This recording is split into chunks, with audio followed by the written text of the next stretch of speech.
Hello বন্ধুরা, কেমন আছো? আশা করি সব ভালো আছো। আজকেও একটা রেসিপি নিয়ে আসছি, দেখবে। অনেক রকম কেক খেয়ে দেখেছো, একবার চালের আটার কেক খেয়ে দেখবে, খুব সুন্দর লাগে খেতে। কেমন করে বানাচ্ছি আমার সাথে ভিডিওটা দেখতে থাকো। তার জন্য এখানে আমি চালের আটা নিয়েছি, চিনি নিয়েছি, দুটো এলাচ, একটু ইস্ট নিয়েছি, এখানে সামান্য ভাত নিয়েছি, নারকেল নিয়েছি। নারকেলটা আমি পিষে নেবো। যতটা নারকেল নিয়েছি ততটাই ভাত নেবো। নারকেলটা পিষে নিচ্ছি, সামান্য পানি দিয়ে পিষে দিচ্ছি।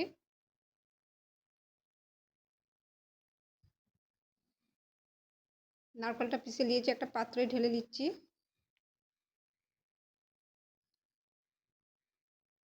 নারকেলটা পিষে পাত্রে নিয়ে নিয়েছি। যতটা নারকেল নিয়েছিলাম ততটাই ভাত নিয়েছি। তোমরা নারকেল ভাত একসাথে পিষে নিতে পারো, আমি আলাদা আলাদা পিষছি। এবার ভাতটা পিষে নিচ্ছি। ভাতটা ঢেলে দিয়েছি, দুটো এলাচ দিয়ে দিচ্ছি, চিনিটাও দিয়ে দিচ্ছি। দেখতেই পাচ্ছ, চিনি তোমরা স্বাদ মতন যেমন খাবে তেমন নিবে। চিনি ঢেলে দিচ্ছি, সামান্য পানি দিচ্ছি। ভাত, চিনি, এলাচ দিয়ে পিষে নিচ্ছি। এটাও পিষে নিয়েছি। এটাও পিষে নিয়েছি। নারকেল পিষে রেখেছিলাম, এই ঢেলে দিচ্ছি। এটা ধুয়ে একটু দিয়ে দিচ্ছি পানিটা।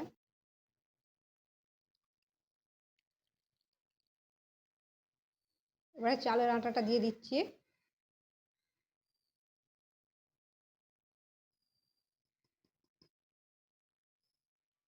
ইস্টটা ঢেলে দিচ্ছি।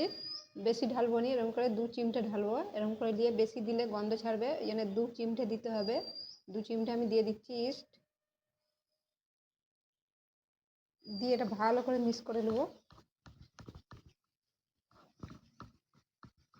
একবার বাড়িতে বানিয়ে দেখবে, খুব সুন্দর লাগে খেতে। যে একবার খাবে বারবার খেতে চাইবে। এই কেকটা বাচ্চাদের খুবই পছন্দ হবে, একদম হেলদি। এটা ভালো করে ফেটে নেবো। একটু পানি লাগবে, দিয়ে দিচ্ছি। একটু সামান্য পানি লাগবে, খুব গাঢ় হয়ে গেছে। আর একটু পানি দিয়ে দিচ্ছি।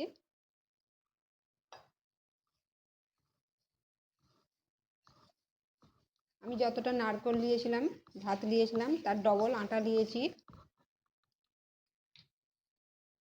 এ দেখো, এটা ভালো করে গুলে নিয়েছি, দেখতেই পাচ্ছ। এ দেখো, এরকম গাঢ় রেখেছি। এ দেখো,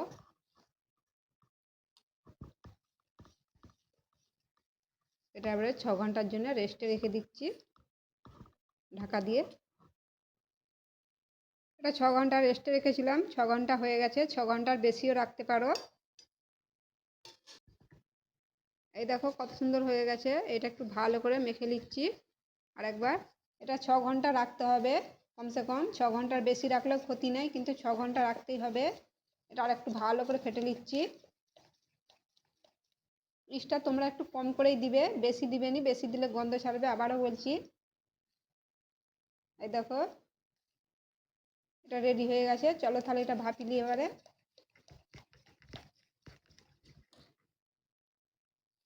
আমি এই বাসনটা নিয়েছি, বাসনটা একটু তেল দিয়ে দিচ্ছি। তোমরা কেক বানাবার পাত্রই করতে পারো, আমি বাসনটাই করছি। সামান্য তেল দিয়ে দিচ্ছি। তেলটা একটু বুলিয়ে দিচ্ছি বাসনটায়, ঢেলে দিচ্ছি এটা বাসনটায়।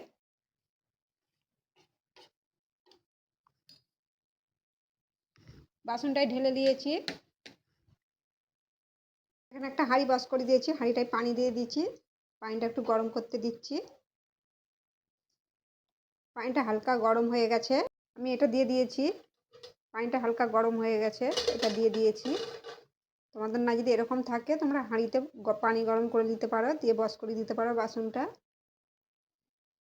একটু একটু ভাপ বেরাচ্ছে, এবারে বাসনটা বস করে দিচ্ছি। বাসনটা দিয়ে দিয়েছি, দিয়ে 15 মিনিট ঢাকা দিয়ে দিচ্ছি, দিয়ে ভাপি নিচ্ছি। 15 মিনিট পর খুলবো। এটা 15 মিনিট হয়ে গেছে, খুলছি। এই দেখো, 15 মিনিটেই কত ফুলে গেছে, দেখতে পাচ্ছ। এরকম একটা খাঁচি নিয়েছি, বিছখানটায় গাচ্ছি, দেখছি। এই দেখো, এটা হয়ে গেছে। বাদাম, কিশমিশ আর চেরি ফল নিয়েছি, দিয়ে দিচ্ছি। চেরি ফল দিয়ে দিচ্ছি। আমি ভাল লাগবে বলে দিয়েছি, তোমরা দিতেও পারো নাও পারো। এটা হয়ে গেছে, এটা আবার ঠান্ডা হতে দিচ্ছি। এটা ঢাকা দিয়ে রেখে দিচ্ছি। গ্যাস বন্ধ করে দিয়েছি। এরকম একটা খাঁচি নিয়ে দেখবে, যদি হয়ে যায় তাহলে বন্ধ করে দিবে, না হলে আর 5 মিনিট ফুটি নিবে, ভাপি নিবে। এই দেখো বন্ধুরা, এটা ঠান্ডা হয়ে গেছে। এবার একটা পাত্রে নিয়ে নিচ্ছি, আর একটা পাত্র এরকম করে করে সাইডগুলো একটু এরকম করে নিচ্ছি। এটা তুলে নিচ্ছি। এই দেখো বাসন একটুকুনো জড়াইনি। এই দেখো, এই দেখো বন্ধুরা, পাত্রে নিয়ে নিয়েছি। এই দেখো কত সুন্দর হয়েছে, দেখতেই পাচ্ছ। তোমাদেরকে একটু কেটে দেখাচ্ছি।